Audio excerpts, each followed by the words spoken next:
Kredia për hapjen e bizneseve të reja është në rënje të vazhdueshme gjatë këtij viti. Sipas të dhënave nga Banka e Shqipërisë, në fund të muajit prill, ky portofol kishte vlerën e 6.8 miliard lekëve. Që nga fillimi i vitit, kredia për hapje biznesi është kurrur me 6.7%, ndërsa krahasuar me të njëjtën periudhë të një viti më parë, rënja ka arritur në 19%. Ky tregues ndodhet aktualisht në nivelin më të ulët të paktën 5 vitet e fundit. Tendenca bie në sy veçanërisht sepse ecën në drejtim të kundërt me kredin për biznesin në tërësi, e cila në fund të muajit prill regjistroi një rritje prej 12.4% në terma vjetor. Kredia për biznesin poruan një nga ritmet më të larta të rritjes në 16 vitet e fundit, ndërkohë që nën kategoria e saj për çelje biznesi është në tkurrje të vazhdueshme.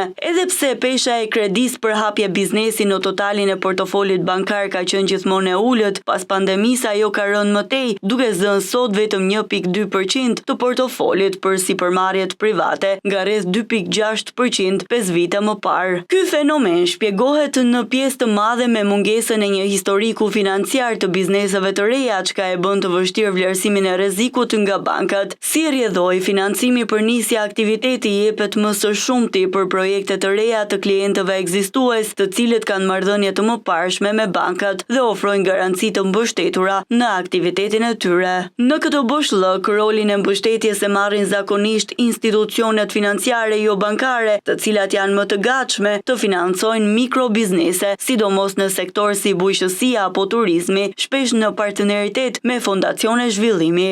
Megjithatë, kredia nga këto institucione është më e shtrenjtë për shkak të riskut më të lartë që marrin përsipër. Së fundmi janë shtruar përpjekje për krijimin e programeve të posaçme për mbështetjen e startupeve, kryesisht në teknologji dhe sektor inovativ, si dhe nga vetë bankat, ashtu edhe nga organizata zhvillimi. Megjithatë, rezultatet konkrete deri më tani mbeten të kufizuara dhe ndikimi në treg është ende modest.